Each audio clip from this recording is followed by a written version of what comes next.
అమరావతిలోని వెలగపూడి గ్రామంలో secretariat sanitation వర్కర్లైతే ఆందోళన చేశారు. ఎన్నికల ప్రచారంలో భాగంగా సీఎం జగన్ ఇచ్చిన హామీ అమలు చేయాలని కోరుతూ నిరసన తెలిపారు. తమకు ఉద్యోగ భద్రత కల్పించాలని, పెరిగిన ధరలకు అనుగుణంగా వేతనాలు పెంచాలని కోరారు. వర్కర్లకు పెంచిన తమ పని భారం తగ్గించాలని కోరారు. సీఎం జగన్ ఆబ్కాస్లో తీసుకోవాలని చెప్పినప్పటికీ అధికారులు 6 నెలలుగా తిప్పుతూ ఇంతవరకు దాని గురించి మాట్లాడడం లేదని ఆవేదన చెందారు. నిరసన తెలిపిన ప్రతిసారి మభ్యపెట్టి లోపలికి పిలిపిస్తున్నారని, తర్వాత పట్టించుకోవడం లేదని వర్కర్లు తెలిపారు. జగన్మోహన్ రెడ్డి గారు వచ్చిన కాడ నుంచి మాకు శాలరీ పెంచాడని మేమైతే సంతోషపడ్డాం. కానీ 18 ఏళ్ళని మాకు 19 ఏళ్ళని మాకు చెప్పారు. మాకు ఇచ్చేది 12 ఏళ్ళు. 12 ఏళ్ళలో కూడా 10,400 మా చేతికి వస్తాయి. పిఎఫ్ ఈఎస్ఐ అని పోయి మాకు 10,400 చేతికి వస్తున్నాయి. మా శాలరీ పెంచారని మేము సంతోషపడ్డామే. కానీ మాకు 2,000 తీసేశారు. 12,000 శాలరీ చేశారు, 2,000 తీసేశారు.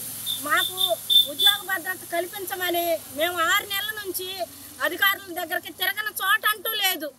ప్రతి అధికారి దగ్గరికి తిరిగాము, అందరి చుట్టూ తిరిగాము. మేము ఇదిగో చేస్తున్నాం, అదిగో చేస్తున్నామని టైం గడుపుకుంటున్నారు. కానీ మాకైతే పని చేయట్లేదు. మరి జగన్మోహన్ రెడ్డి గారు చెప్పారంట మా పని భద్రత కల్పించమని.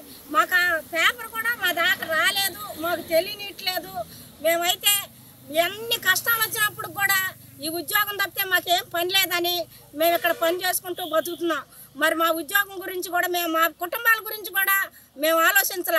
కరోనా వచ్చినా కానీ, ఎన్ని రోగాలు వచ్చినా కానీ, కరోనా టైంలో కూడా మా బిడ్డలను కూడా మేము చూసుకోకుండా మేము వచ్చి ఇక్కడ పని చేసాం. సార్లకి మేము న్యాయం చేయాలని మేము కోరుకుంటున్నాము.